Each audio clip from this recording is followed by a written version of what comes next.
Bueno, buenas, ¿cómo están? Yo soy Valen, por si es la primera vez que ven un video mío. La semana pasada no subí nada, pues estuve estudiando porque estamos en época de finales. Y yo creo que también el hecho de ser una época de finales les va a servir por si tienen un fin de semana que dicen, si ustedes estudian, en tal caso, quiero leer algo corto, porque no tengo tanto tiempo, pues tengo que estudiar, pero quiero leer algo que me saque de lo que sea que esté estudiando.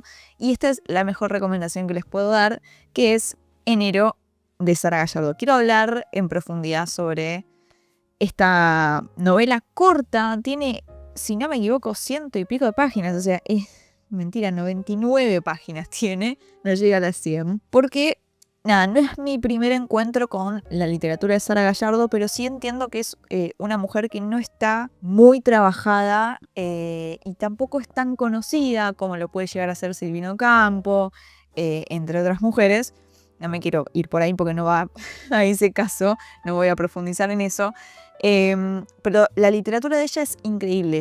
Mi primer acercamiento a Sara Gallardo fue con El País del Humo, que tengo esta edición, que lo tuve que comprar en una época donde no se la estaba editando y era muy difícil conseguir. Y esto, de hecho, es de El Cuenco de Plata, una editorial latinoamericana. Pero ahora, por suerte, todas las novelas las está publicando esta editorial que se llama Fiordo. Está publicando todo, o sea, ya tienen publicados Enero, Pantalones Azules, Los Galgos, Ace Juaz, El País del Humo, sí, y el último, La Rosa en el Viento. Van a seguir publicando, por lo que tengo entendido. Cuando fui a la Feria del Libro, les dejo ese video por si lo quieren ver. El chico que estaba vendiendo en el stand donde lo compré me comentó que dentro de poco iban a empezar a publicar los cuentos infantiles que tiene Sara Gallardo, como curiosidad. No son de mi interés por el momento, pero para quienes quieran meterse en su literatura, sepan que ahora se está editando, que eso es algo buenísimo y que va a ser bastante más accesible conseguir los libros de Sara. Mi acercamiento, como dije, fue con El País del Humo, que es un texto de 1977. Enero es de 1958, es el debut de Sara Gallardo. Y yo tuve ese acercamiento por estudiar teoría de análisis literario y porque a mi profesora justo le fascinaba la literatura de Sara Gallardo y dijo, yo se los voy a dar, porque realmente no recuerdo si era un texto que estaba en el programa, porque no me suena. Entonces, nada, y yo recuerdo que en esa clase que mi profesora le dedicó, donde también comentó que había gente estudiándola, trabajándola, haciendo un montón de textos sobre los textos, ella recomienda Enero. Y yo desde ese momento tengo Enero en la lista de pendientes para leer, pero realmente nunca me encontraba con él hasta, bueno, esta situación. ¿Qué decir de Enero realmente? Enero es una novela que sigue a Nefer, que es una chica que vive en el campo. Obviamente yo creo que es muy importante y tiene que ver con que yo recién estoy terminando de cursar literatura argentina. Siempre importa el contexto político y social a la hora de hacer lecturas de libros, más que nada en Argentina. Siendo un texto de 1958, es dentro de todo muy, para el hoy, viejo. Obviamente hay muchas cosas más. Y es un libro que tiene muchísima violencia, que no es explícita en el sentido de que vas a leer cosas del tipo gore, pero hay mucha violencia por parte de la familia de Nefer hacia ella, porque Nefer es una chica que sufre una violación y queda embarazada y está en el medio del campo. Es esa cosita del pueblo chico donde todos se conocen con todos y cualquier cosa que hagas, todos se van a enterar. Es medio esa sensación y lo que le pasa a ella. Y esta familia que, si se entera, medio que se le viene una heavy y ella realmente no tiene la culpa. Y hace un seguimiento de ella desde el momento que lo sabe y lo quiere exteriorizar y no puede, y la culpa que siente constantemente. No solamente por el hecho de la reacción que vayan a tener los familiares, sino por una cuestión también de mandatos, de creencias. Se mete un poco ahí con la cuestión de la iglesia, que me parece súper interesante, pero también trabaja bastante con ese sentimiento de soledad y de estar sola en este mundo. por ser mujer, ¿no? O sea, trabaja todo eso y es impecable. Voy a leerles algunas cosas porque me parece increíble. La prosa en general de Sara Gallardo, escribe hermoso. Y esto arranca, básicamente lo primero que tengo marcado es del inicio, para que entiendan qué es lo que está, tipo, si lo van a leer, con qué se van a encontrar, con qué sentimientos se van a encontrar. Dice, pero no es suyo. Sí, es de él. No es suyo. Pero es culpa del negro, es culpa. ¿Qué puede hacer una chica sola en el campo, en un campo tan ancho y tan verde, todo horizonte, con trenes que se van a ciudades y vuelven quién sabe dónde? ¿Qué puede hacer? Porque aparte era menor de edad, ¿no? Datos que importan, ¿no? A la hora de tener en cuenta todo lo que sucede. Después, el sentimiento de soledad está marcado en esta frase que... Este párrafo en realidad que me encantó. Dice, ¿qué es el día? ¿Qué es el mundo cuando todo tiembla dentro de uno? El cielo se pone oscuro, las casas crecen, se juntan, se tambalean, las voces suben, aumentan, son una sola voz. Basta, ¿quién grita así? El alma está negra, el alma como el campo con tormenta, sin una luz, callada como un muerto bajo la tierra. Un minuto de silencio para pensar. No, es que es... la amo. Después, lo que me interesa respecto a la cuestión de la iglesia dentro de esta novela es que, nada, Nefer básicamente cada tanto va, y para quienes no sepan, uno cuando va a la iglesia católica hay una parte de confesarte, ¿no? O sea, confesar tus pecados, donde el cura te escucha y te dice, bueno, rezate tantos Padre Nuestro, tanto Ave María. ¿Qué pasa? Ella, por la culpa que siente de lo que le pasó, porque cree que es culpable de lo que le pasó, le da miedo ir a confesarlo y lo confiesa como si fuese algo que hizo ella, como si ella fuera la culpable de esa violación, ¿no? Entonces se acerca a la iglesia, lo quiere contar y no lo cuenta, porque le atrapa el miedo, tipo le gana básicamente. Pero, por ejemplo, yo lo que marqué respecto a eso, dice, Nefer piensa que no sabe cómo acabar con este miedo que come su comida y duerme su sueño. El año pasado también tuvo miedo de la confesión, pero era distinto. Y esta capilla donde cada paso suena y resuena y los gestos están trabados por los ojos que miran si traje viejo, si confesión larga, si cara de muchos pecados. O sea, habla mucho de cómo te juzgan dentro de la iglesia, y más que nada en una iglesia en un pueblo. O sea, es todo fuerte. Dice, sí, cara de muchos pecados.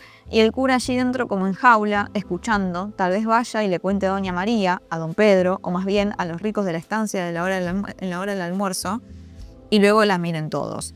O sea, obviamente, más allá de que hay un delito, y es la confesión de un delito que no comete ella, pero es un delito al fin y al cabo, obviamente la pone en una situación donde, che, si yo lo cuento, no solamente por una cuestión del pueblo, de que son todos bastante chismosos, se van a enterar todos, sino que además hay un delito de por medio. Entonces, ¿hasta qué punto ese cura tiene la obligación de ir y contar lo que le cuente Nefer? Siente que no tiene un lugar de cuidado, ¿no? Un lugar donde sentirse segura, un lugar donde estar cómoda para contar lo que le pasa. Que es un lugar que no lo encuentra ni en la iglesia ni en su propia familia. Bueno, la otra cosa que tengo marcada es esto, cuando ella no confiesa ese horror que le pasó. Primero que no lo mencioné, pero ella está muy enamorada del negro, que es el que mencioné en la cita anterior, que no es el culpable de esta violación, es otra persona.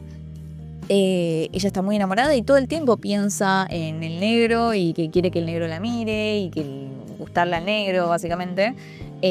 Pero ella está en la iglesia, en una misa, donde está sonando música y demás, y critica un poco la música de la iglesia, como que ella haría las cosas diferente. Y dice, desliza una mirada por su cuerpo sin señas. Y la comunión, porque, bueno, para quienes no sepan, en el momento de la misa hay una parte que se comulga, y nada, venía ese momento. Y decía, y la comunión, el pecado continúa en ella porque el cura no lo oyó. Así que si comulga van a meterse los diablos adentro y después va a ser como los Borges, maldita. Todo el tiempo es esa culpa, como si fuese ella la que cometió el acto. Y después, este momento me parece espectacular, porque hay algo en esta novela que tiene que ver con la cuestión del aborto. Nefer en un momento lo cuenta a la familia. La familia primero la culpa, no le cree, hasta que en un momento una de las familiares le dice, che, pará, o sea, esto de verdad pasó, ¿quién fue? Ella lo cuenta y la madre le dice, bueno, tal persona se va a encargar de la situación, haciendo alusión, sin decirlo, de que se va a realizar un aborto. Obviamente tengan en cuenta lo mismo que dije al principio, 1958. No lo dice en ningún momento, no lo menciona, pero lo da a entender que es eso. Entonces, ¿qué le pasa a Nefer en esta cuestión con la creencia? Dice, tal vez decir las cosas al médico sirva para que el pecado salga de adentro, pero no, ser doctor no es ser cura. ¿Qué cosas se llegan a pensar?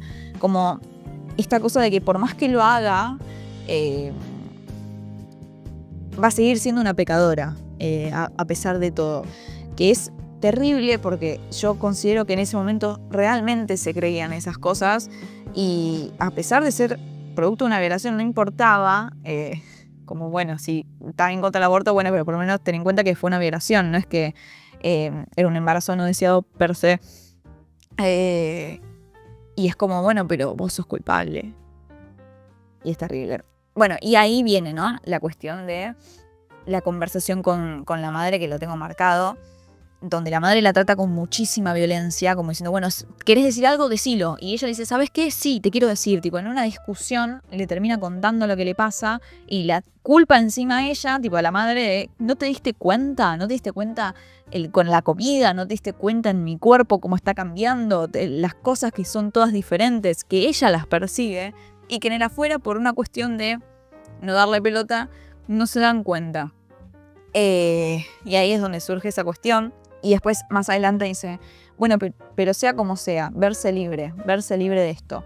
¿Cómo? ¿No dijo doña María que la policía lleva? Las cosas escondidas no pueden hacerse de acuerdo con los patrones porque ellos no comprenden. Los patrones y los policías tienen ideas parecidas. Entonces, politics. Teniendo en cuenta, ¿no?, que yo vengo estudiando literatura argentina, me pasó durante la cursada que la profesora menciona Los Siete Locos y Los Lanzallamas como la primera novela donde hay un femicidio, sin estar retratado como tal, como femicidio, pero es gráficamente, y un aborto. Enero, que es anterior a Los Siete Locos, que Los Siete Locos se publica en el 73 aproximadamente, Enero es la primer novela argentina que tiene la palabra aborto. No hay una escena de un aborto ni nada parecido, sino que hay menciones en principio. Recién en el final del libro lo dice, pero hay una cuestión de... es algo tácito. No estamos diciendo la palabra porque aparte es algo ilegal, donde, como dije, lo que leí recién, te puede llevar la policía por hacerlo. Y que era algo secreto, ¿no? Si uno lo hacía. Pero en el 58 es la primera aparición de la palabra en la literatura argentina, cosa que es algo increíble. Y además, Sara publica este libro con 26 años. Tenía 2 años más que yo. Así que tengo tiempo para publicar algo. Pero la cuestión es esa. El final es terrible, esto si quieren olvídenlo, vayan un cachito más adelante si no quieren saber el final, pero esta chica totalmente desamparada, abandonada, sometida a esa relación horrible de clase a la que está sometida, la madre le trae la solución, que en principio ella pensó que iba a ser un aborto, y finalmente no lo es, sino que la hace casarse con su abusador, que no era el negro, como dije antes. Algo que obviamente con una lectura hecha en el 2026, yo lo leí y me agarró una cosa interna que yo dije, la puta madre, porque estas cosas pasaban. Y siento que hay algo que pasa respecto al aborto, que es un tema bastante delicado que yo cada tanto igual siempre lo traigo a colación porque es una de mis banderas, porque yo antes que todo soy feminista, entonces siempre que tenga la oportunidad de hablarlo, lo voy a hablar de cuestiones que se relacionen con el feminismo. ¿Y por qué lo digo? Porque si bien ha sido una lucha extensa, donde recién aparece la palabra en la literatura en 1958, y han sido años y años y años de lucha para la despenalización completa del aborto, esto se sanciona finalmente en 2020, y a día de hoy, 2026, es un tema complejo. De hecho, acabo de terminar de leer un libro al que más adelante le voy a hacer un video que probablemente sea muy extenso porque tengo mucha cosa para decir. Hace no mucho dejaron entrever esta cuestión de que quieren dar marcha atrás con la ley. Entonces, siento que es muy importante, siento que es una lectura obligatoria, más allá de que estés a favor o en contra, porque no pasa por estar a favor o en contra, porque vos con tu cuerpo haces lo que se te cante, pero deja que el resto haga lo que se le cante también. Tipo, eso es básicamente, muy resumidamente, sin meterme en profundidad, porque lo voy a hacer después, pero es una lectura obligatoria, porque estas realidades existen y existen desde muchísimo tiempo atrás, porque no es que aparecen en 1958, sino que se retratan en 1958. La diferencia de clase, la diferencia de género, la violencia, y cómo además también una chica de campo que no es millonaria no tiene las mismas oportunidades que una persona de la ciudad, que incluso es lo que se dice desde el principio. ¿A dónde van esos trenes que se dirigen a la ciudad lejana? O sea, son realidades completamente diferentes, y por lo que una persona de mierda piensa, porque además odian a las mujeres, en la derecha, no puede ser, o sea, no se puede permitir. Es algo que, bueno, lo dijo Simone de Beauvoir, los derechos que adquirimos las mujeres no son una cuestión ganada y ya, porque a la mínima que hay una crisis económica, una crisis política, una crisis social, lo primero que atacan es a nosotras. Entonces, no hay que olvidar que es una lucha constante todo el tiempo. Todo el tiempo. Por más que ya esté, no está nada. Porque además, llevándolo a lo que sucede hoy en día, no se cumple con la ley. Porque la ley no es solamente la interrupción voluntaria del embarazo, sino que es parte de la educación sexual integral, la repartija, por decirlo de alguna manera, de anticonceptivos, y después viene eso. Ya desde la base están haciendo las cosas como el culo. Imagínense qué pasa con esos abortos en el interior del país, en el campo. ¿Llega? No. Spoiler, no llega. Y es una ley que está sancionada hace 6 años. Pero no se está cumpliendo. Entonces, no es que ya está. No está una mierda.